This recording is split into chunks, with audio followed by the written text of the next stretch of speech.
Hey everybody, I'm Yvonne Williams with Back to Earth Creations, and in this video I want to show y'all how to make your very own polymer clay avocado earrings that kind of fit together like like a little friendship avocado.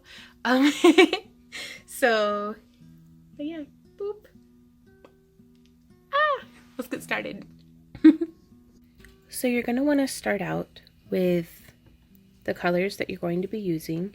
Here I have wasabi and like either leaf or bean green, whatever you can get your hands on. But I'm not going for super realism here, but you can kind of tweak it out and experiment with different color variations on your own. Now this leaf green is super soft and squishy, whereas my wasabi is kind of much firmer. So what I did is I took in your little bricks of 2 ounce bricks of clay. There'll be these little divider lines. So each of those is a half ounce. So I took like half of one of the half ounce strips, so like I guess 1/8 of the brick. Of the wasabi and of a Sculpey brand translucent, which I don't know all the bricks I've ever gotten of it. This may be, just unique to my local area or store or something, but are super soft. So it helped soften the wasabi down until it was the same consistency. It's still a little bit firmer, but it's at least much closer to the consistency of the leaf. And whenever you're making a cane, I feel like it's really important to have all of your clays be at a similar consistency, because otherwise the softer clays will squish like kind of out the ends and reduce faster than the stiffer clays. So on that note, we are going to get these nice and conditioned, which you can do by rolling and folding. You can do by passing through your pasta machine. You can do by rolling with your roller and folding, making sure to not trap any air bubbles. Just however you prefer. I am going to be using my pasta machine, and I'm going to feed these through at the thickest setting. Now that we have our clay rolled out, I'm going to use this square cutter. There will be links for all the different tools and materials used down in the video description below, so be sure to check that out. Or you could just kind of eyeball it to cut them out evenly. And now I'm going to be using these and a tissue blade to cut. I want a pretty solid gradient. Like if you cut like this, not quite in half, but where it's diagonal but not exactly corner to corner, the wider of the side that you leave here, the more of a solid that color you're going to have. Whereas if you do the cut very close to corner with just a little bit of overlap, you're going to have a lot less of the unblended color. I hope that makes sense. And so we're going to take our 2 halves and stack them on top of each other. And also I'm going to clean up my work surface a bit.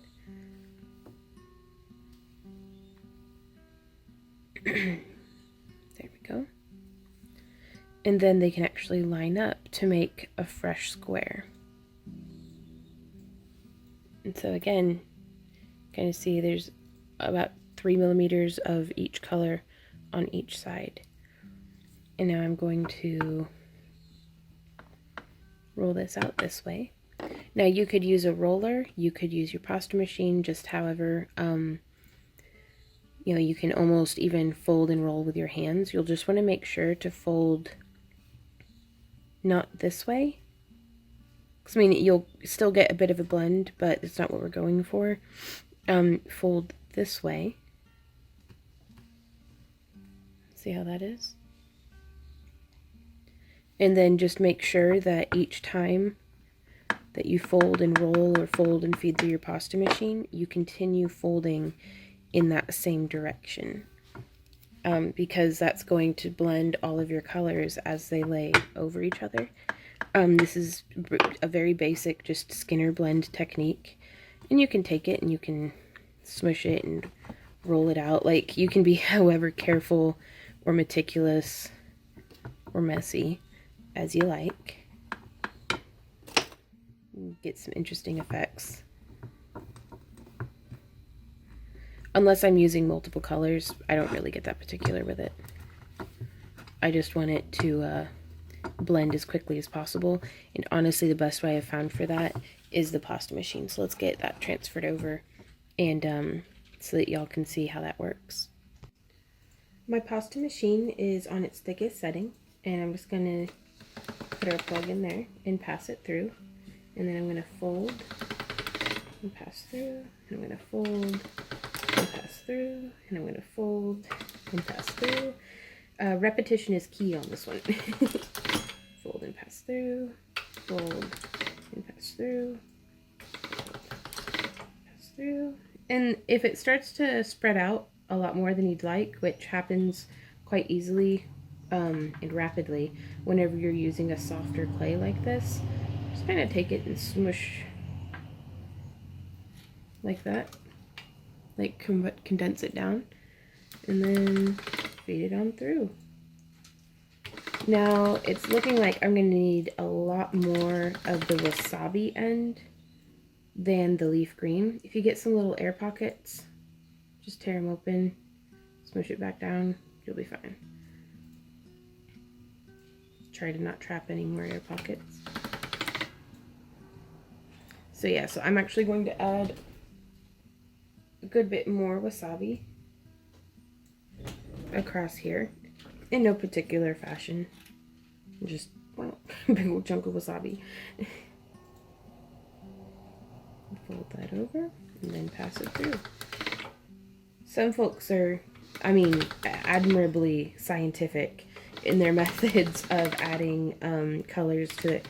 I'm not. I'm just like, just squirt a bit more of that in there and we'll see how that goes.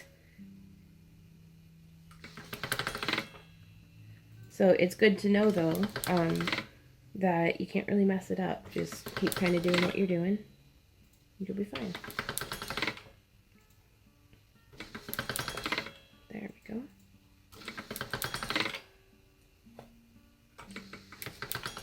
Yeah, I'm gonna need some more avocado or wasabi, sorry. So I am gonna end up just putting the whole bit on there. Folding that over and folding that in. And I think that's looking really great. Giving us a really nice color gradient.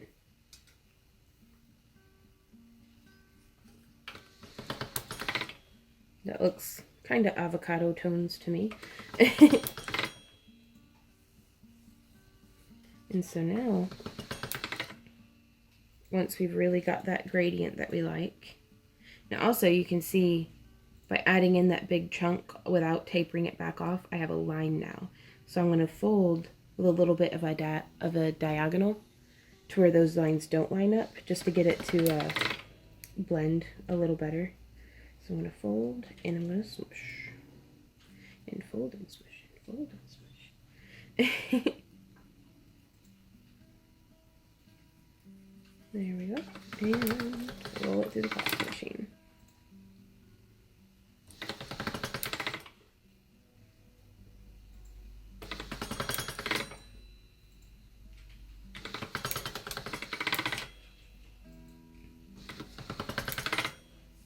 Okay, so I'm starting to feel really good about the blend that we have going on here now. Really nice color gradient.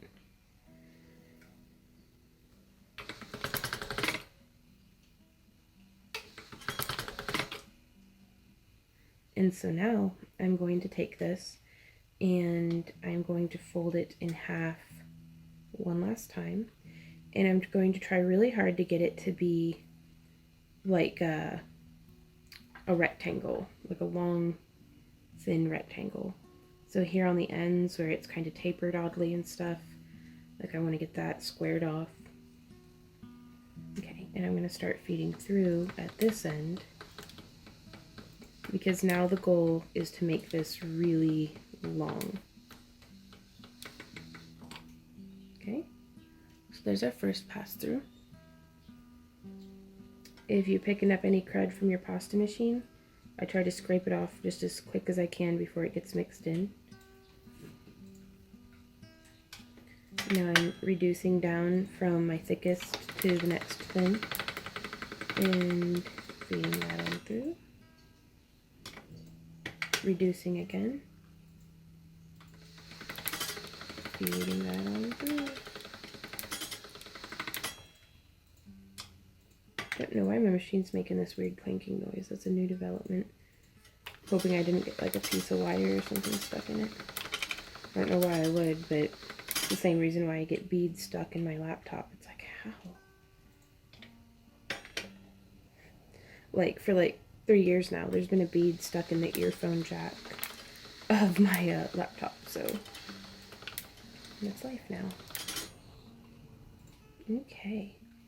So, and it's going to want to, especially with the softer clays, it's going to want to stick to itself as you feed it through.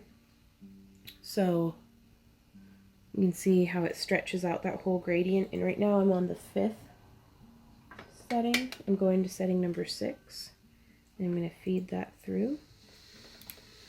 And then our next step is going to be to take this over back to our work surface and start rolling it up.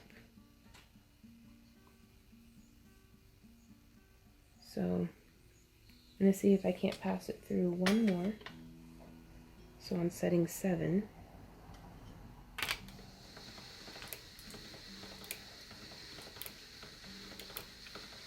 I tried to hold it nice and taut because I don't want it to fold over on itself and get eaten through and smushed together.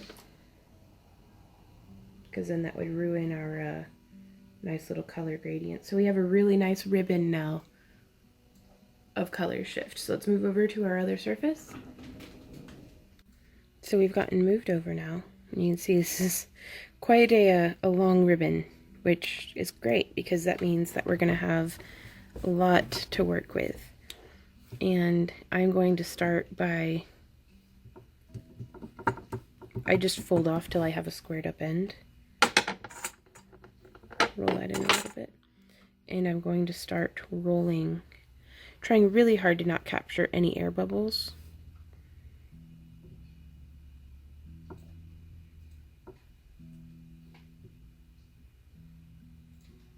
And trying to, I just keep an eye on the front edge. Keep everything lined up.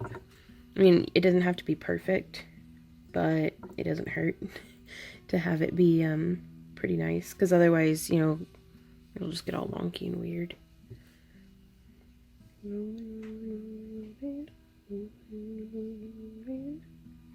There we go.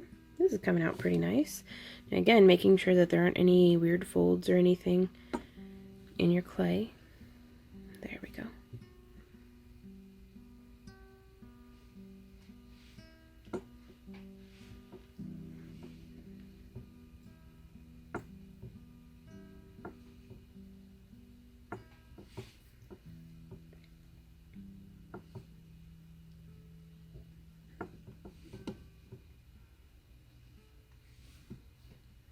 You can see.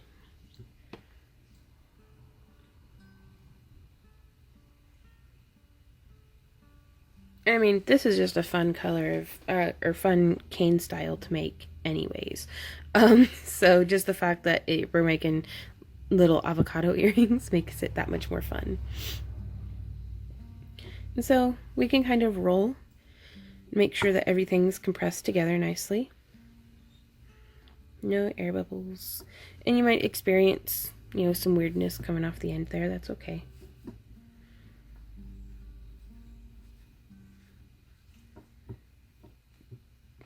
And then you can also, I want it actually a little bit bigger than this. So even though I've just rolled the cane, I'm still going to compress it down. And so to do that, I just kind of take the ends. I want it to compress uniformly though, so this is going to give us a much bigger design. There we go. And so again, even though it looks pretty wonky on the ends, let me zoom in a bit for you.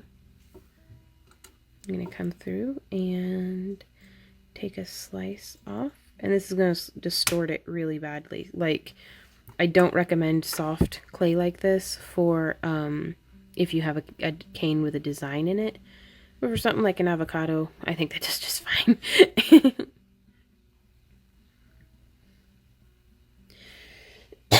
Excuse me. There we go. And so to harden this up a bit, we could actually stick it in the freezer.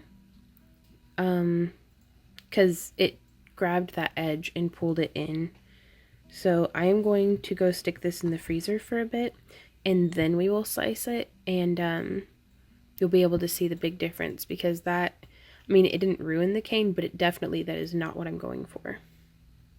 It has been 30 minutes in the freezer for this plug, and I'm gonna just take a slice off of it, and you can see that is far less distortion. Still distorted a little bit, but far less. Faux show. So while this is still nice and soft, I'm going to slice it all the way down. Also, I want to try using a thinner tissue blade. Maybe that'll give us a little less drag. There we go. That seems to be working out pretty well.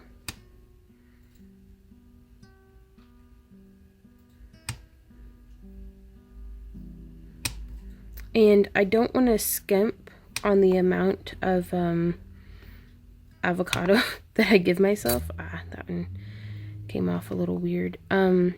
Because as we form the earrings or pendant, we're going to want to make sure that whenever we do the little indent for the pit, that it will not distort through. Yeah, you'll see what I mean, hopefully. So I'm going to lay out all of our little slices of avocado. Save this one possibly for a side project. And now I'm actually going to work on the pit, which I really like raw sienna for the pit color. And I don't really need a whole lot. Unfortunately, this is also a pretty soft clay. So while these guys get back to room temperature, I'm going to condition this. You can see, even though it's kind of soft, it is very crumbly. So let me free us up some work surface. And I'm just going to kind of smush and roll. Now there's a tool called a Never Need that's super handy, but it's a bit pricey. And by a bit, I mean pretty pricey. So sometimes it doesn't hurt to just put in a little bit of elbow grease.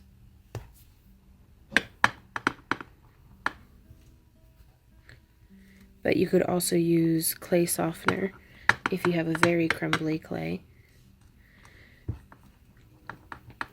I don't want my clay to distort whenever I press it in to the, I don't want the pit to distort, so I'm going to leave it very firm.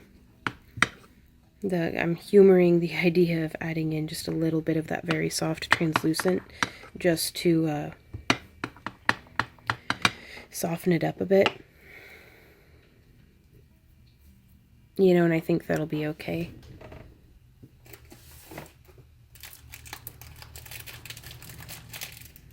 So yeah, I just have this brick here that I keep cutting off of. It's just Sculpey 3 translucent, not the white translucent, because that will pastel down your color. The translucent, it comes out pretty still pretty much the same color. And so from there, picking up any little stragglers, I'm just going to fold and roll. And you can see that's a sign of a clay that needs a good bit of conditioning. Maybe some softener added to it. It just doesn't want to stick to itself almost.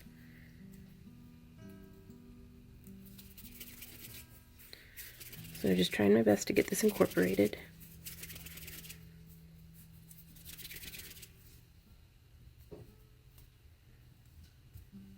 And you can see already that's done so much.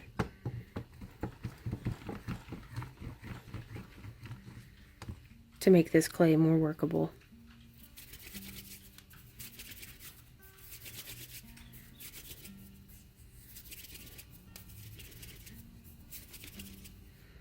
There we go. And it looks pretty much perfectly incorporated. And you can see, I mean, it maybe lightened it up just a hair. I think that's okay.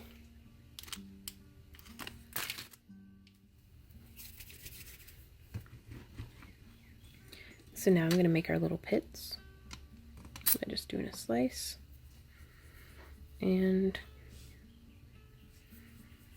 rolling it into a little avocado pit shape and setting that off to the side.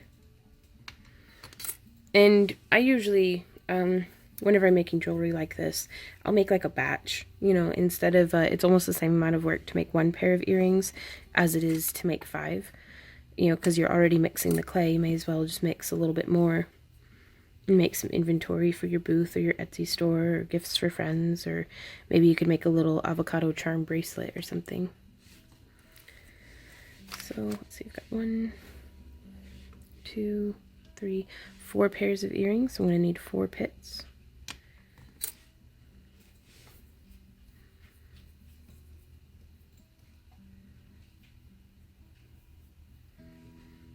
There we go. And so now I'm going to need a darker green. And I think I'm going to go with,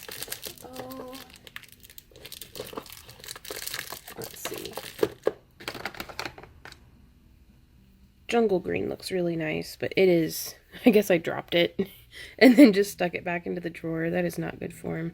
This is why I've started storing all of my clay in little baggies or in their original wrapper, because my house just grows dust out of the air. It seems to condition out okay. Maybe camouflage would be better. No, I think this one, maybe a touch of camouflage. Is that a softer green? Yeah. I'm going to use just a little bit of the camouflage mixed in with the jungle to give us more of the green that I'm going for. And again, I'm not fixating on super realism or anything, but I do prefer a softer clay to work with. So, and I might actually add in a touch of black as well, just to darken it down just a bit more.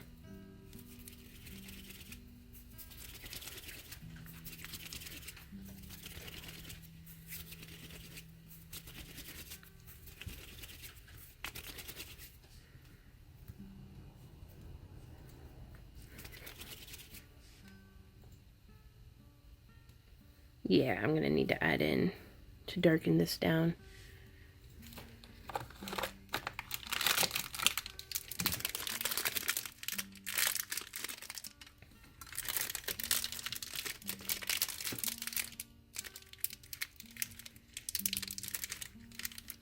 Now I'm going to start by just adding a little at a time, because you can always add more, but it gets real complicated trying to tone a color back down. So I'm going to, excuse me, I'm going to get this incorporated, and then I'll meet you guys right back here for the next step. I have our outside, like, skin of the avocado color. This was a little bit of camouflage, about a 1/4 ounce of jungle, and then probably also a 1/4 ounce of black to darken this down to where I wanted it. And now I'm going to take our little slices that were in the freezer, but now they're softened up a good bit, and I am going to sculpt them, or try to, into a little bit of an avocado shape.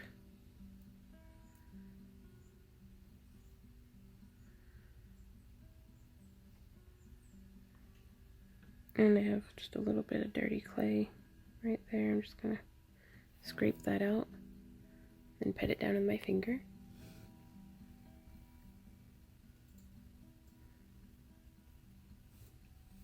And now our back here isn't really avocado-y. So it's like very flat. I want it to be domed out just a little bit more. So I'm taking some of this extra leaf green and might be helpful actually if I stay in frame. So come on, Vaughn, we got this. And I'm just going to shape out kind of a little backside for it. Oops, put it on the wrong side. And then just blend that down. You could use your fingertips or a blending tool.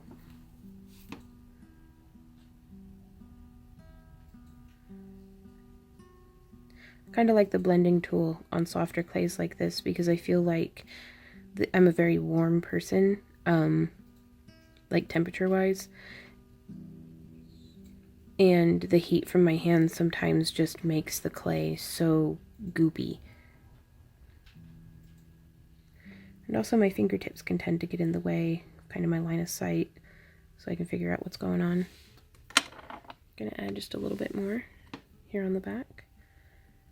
And again, I have an easier time adding just little bits than I do adding a big old chunk and having to take some off.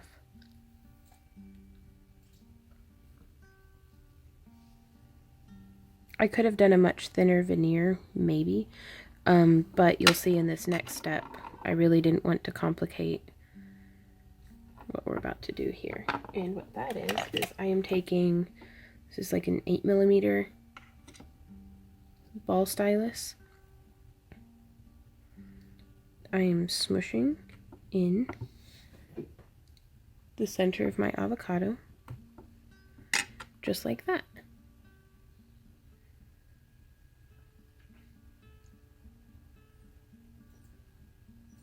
Now that flattened our back out a little bit more.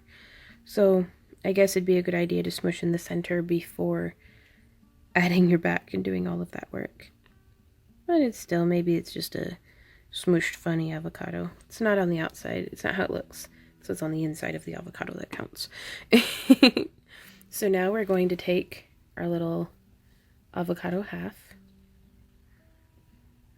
and we're gonna wrap it in our avocado skin, and I'm going to leave a lot of overhang.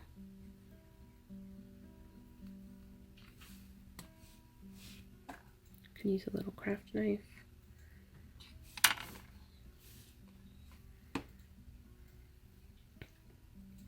Just kind of building up and around onto those sides.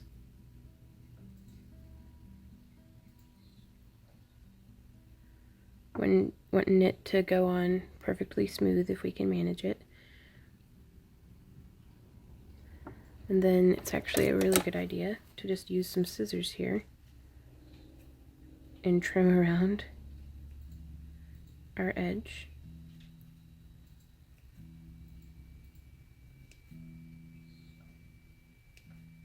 And this is in no way the only way to sculpt an avocado.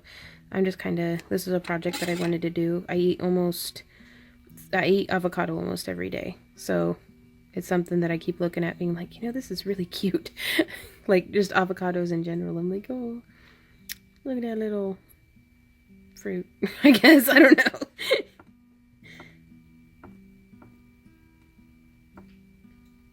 And so I'm just using my tabletop, actually, my work surface here, to kind of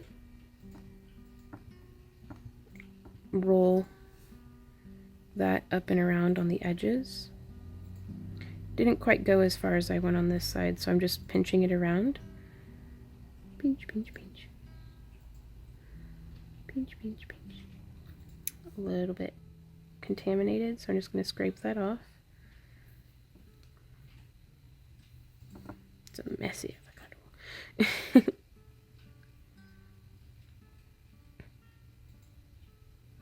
But I just want to make sure that the skin comes all the way around because I do want it to look like it was sliced. That being said, we can actually come through now with our thin tissue blade and give it a bit of a slice. Oh, but it's also soft that it distorted. Drat. Okay. Some of this can get tidied up after baking with some sanding as well.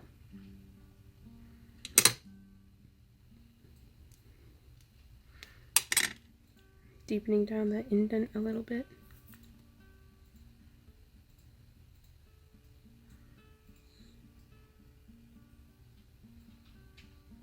So there's half of our avocado. Yeah, I'll definitely be cleaning this up after baking with some sanding. And then for our other half, I'm going to build up the backside before pressing, or I'm going to press the hole before building up the backside. But I am going to get the shape down first.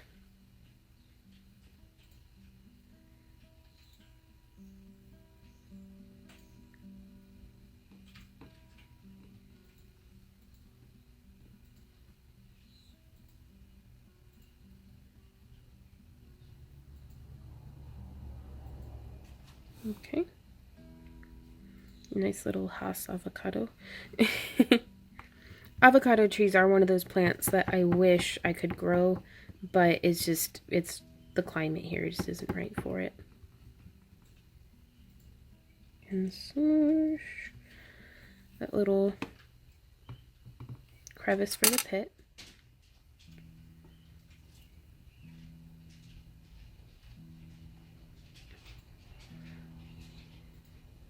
And now I'm going to build the back up.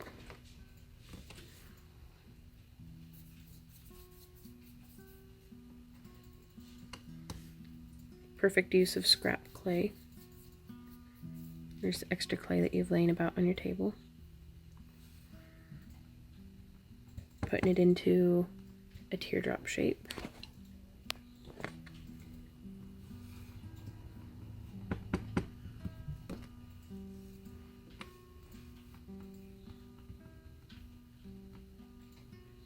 Setting that on the back side. And then getting our blend on. Do do do.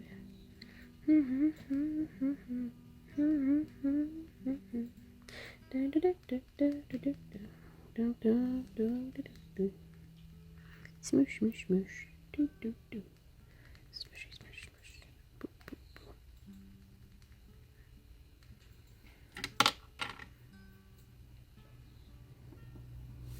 Okay, and so now we are going to wrap our little avocado again.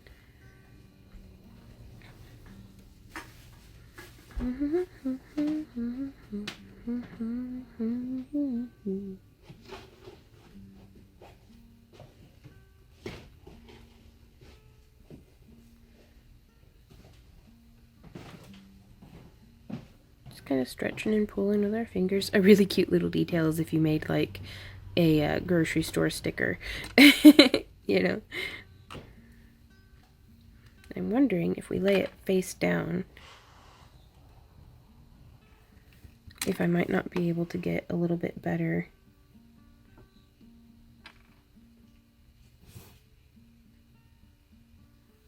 of like a cleaner edge, maybe.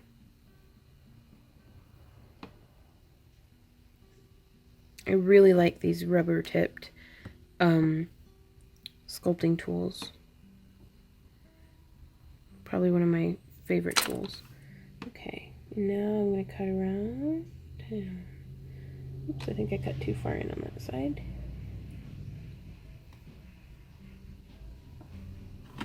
There we go. Pulling that up. Yeah, I think I might be getting much better results with this than the first method. Yeah, I like that. Way better. Okay. So you don't ever be afraid to try new and different things. Just because you didn't do it that way the first time doesn't mean it's not going to work out the second time.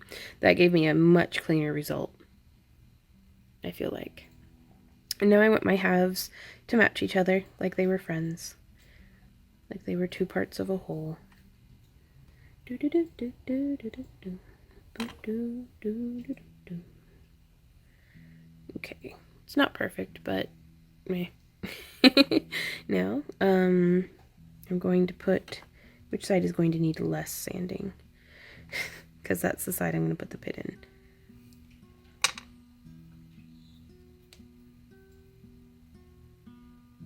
No little fingernail marks. Okay, so we'll take our pit. I'm going to give it a little bit of a pointed end.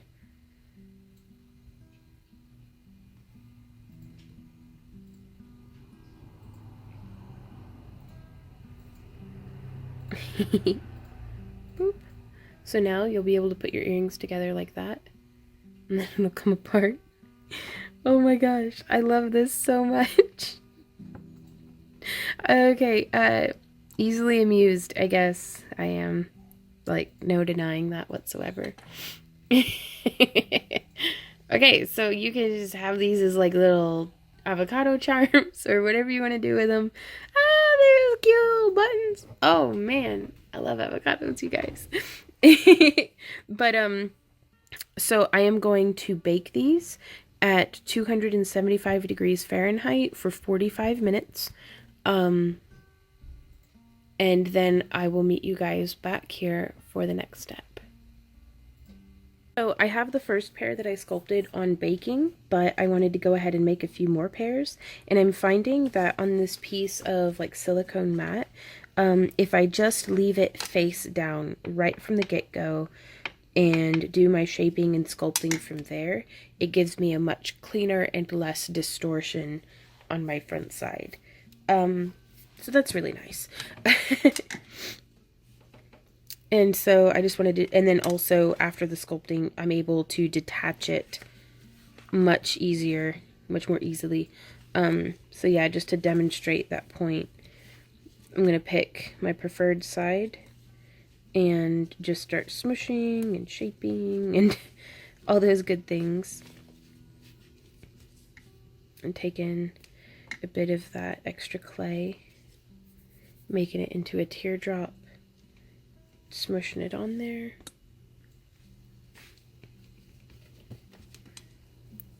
Just using the round head of my stylus.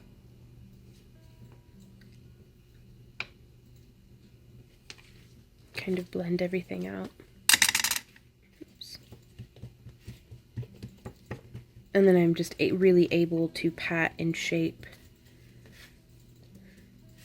our little avocado half. And then I just come up from below and peel it right off. So I'm really pleased with that for sure. And then also just laying the skin and then kind of petting and stretching it down from there.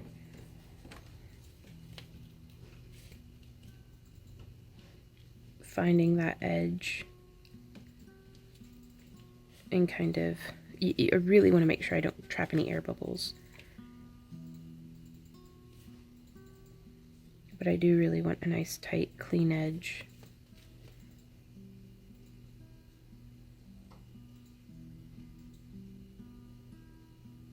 Making sure that I keep that tip clean too. And now I want to be very careful as I cut because I don't want to mess up my mat.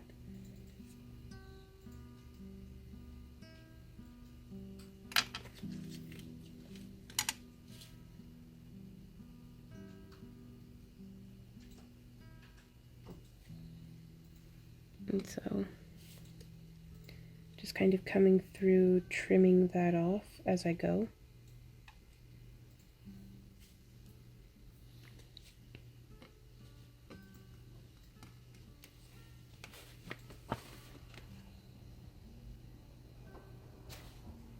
Because I feel like anywhere that I'd just smush it, it would just get like distorted. And then I'm going to come through with the flat rubber tip and try to get that shaped around. Sorry, I don't mean for my arm to get in the way.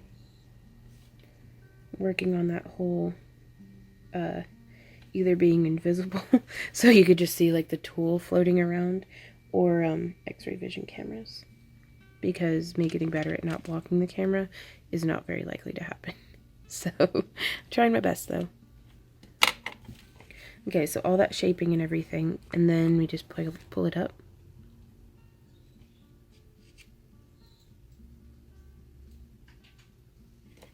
And now from there, I guess I cut in too deep on the side, so I'm just going to stretch it. We could also texture this and then go through with a dark acrylic paint, but I don't really mind the layers of clay. Now you see I did forget to add the little dimple here on the inside, but I'm just gonna hold it from the back, like almost just cupped in my hand, and then push that in. And that's why I didn't want to do just a thin veneer of the Skinner blend, because if that pushed through and showed something other than the central avocado like inside color, I feel like that would be a problem. Just laying it back down on my work surface, shaping it out a bit more, and there we are. So improvement with each one that we make, so that's always really nice. I'm going to take our little pit and just push it down in there. Now I'm going to give ourselves a little bit more of a pit shape going on there, and then teardrop it just a bit. The magic happens in the details. There's no reason to not go crazy and have fun with it. Maybe not like full on crazy, but just a reasonable amount of crazy.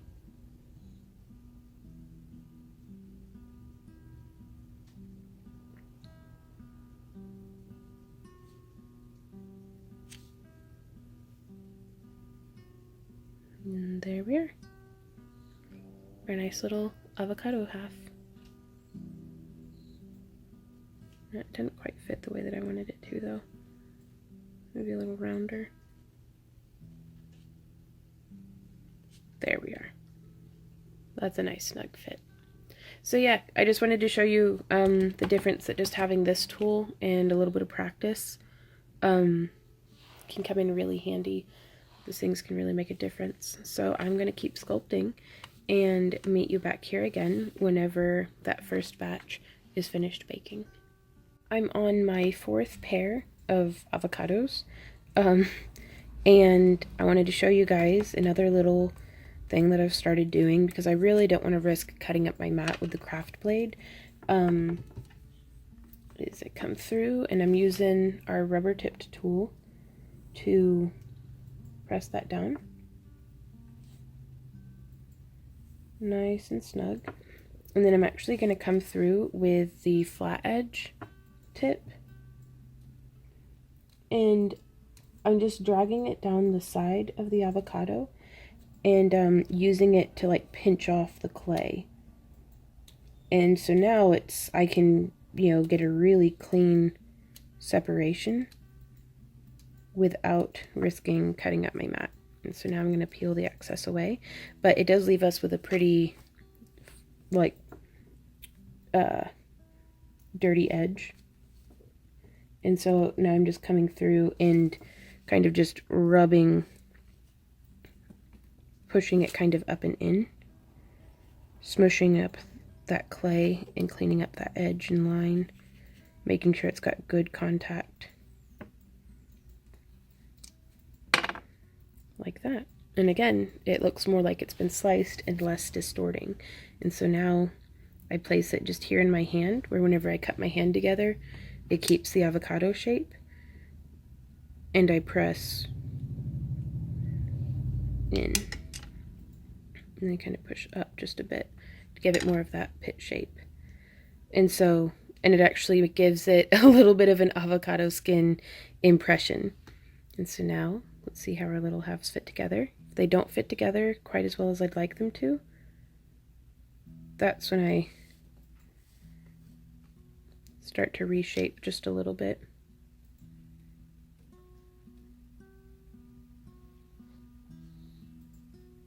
And there we are. Boop. Avocado. Hey y'all, thanks so much for hanging out with me during this tutorial. I hope that you found it helpful. If you have any questions, comments, or ideas, I'd love to hear from you down below, as well as if you have any requests for future tutorials. This one I did for myself, but I do try to fulfill y'all's requests from time to time as well. So if you enjoy my free tutorials and would like to support the creation of them, as well as participate in my fairy house giveaways, my monthly craft crates, my digital download content, and behind the scenes pictures, as well as whatever else we come up with, please check me out over on Patreon. There'll be links down in the video description below, and then you can also find my other social media sites that I try to be active on down below as well, namely Facebook and Instagram. But I try to post daily over there as well, but it's the best way for me to be able to see what you make. If you tag me in stuff on Instagram of pictures of the things that you've made, or if you share it to my business Facebook page wall, yeah, okay. Words are complicated sometimes, but yeah, that way I can see what y'all make, because y'all inspire me all the time, and I'm increasingly impressed by y'all's craftsmanship and how quickly you take what I teach in tutorials and then make something even better out of it. So keep being awesome, you guys, and until next time, happy crafting. Bye.